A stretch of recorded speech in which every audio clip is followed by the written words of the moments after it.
And with the final two candidates now set for the mayoral runoff, one question looms. Will top vote getter Yemi Mobolade come out on top, or was last night's success a product of a crowded field that spread out the vote among a lot of candidates?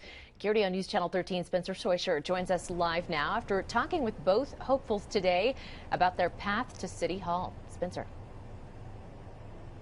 Bart and Heather, when it comes to their political backgrounds, Yemi Mobolade and Wayne Williams couldn't be any more different. One has held a political office for much of his career, while the other has never even run for one. But the question looms, are Springs voters looking for a change-up?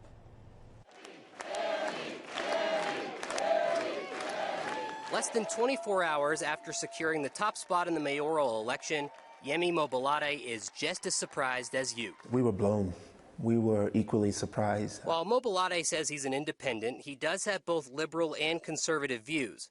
But history may not be on his side. In 2011, liberal Richard Squirman won the first round of the Colorado Springs mayoral election. Then he lost by 14% in the runoff to Republican Steve Bach. That was how many years ago? 12 years ago? Something like that, yeah. Yeah. I guess let me ask you a question.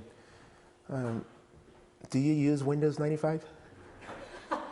Mobolade has the most campaign donors in the race, but Wayne Williams has the most money. How important is it for you to get the third place person's voters and to get their endorsement?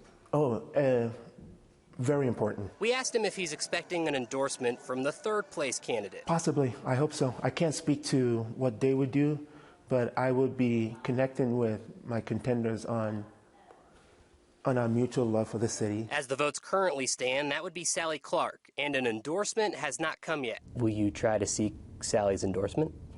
I'm going to try and seek everyone's endorsement. Wayne Williams says that despite the race getting ugly at times between him and Clark and their supporters, I think we need to come together, both for the runoff, but ultimately as a city. He added it's not all about Clark, though if she calls him, he'll ask for her endorsement.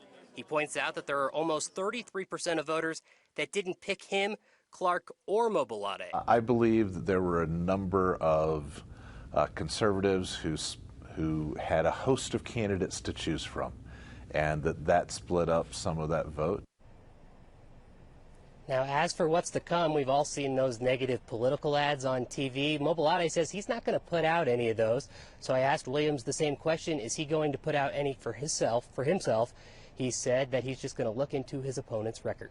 Reporting live in Colorado Springs, I'm Spencer Soisher for KRDO News Channel 13. All right, Spencer, thanks.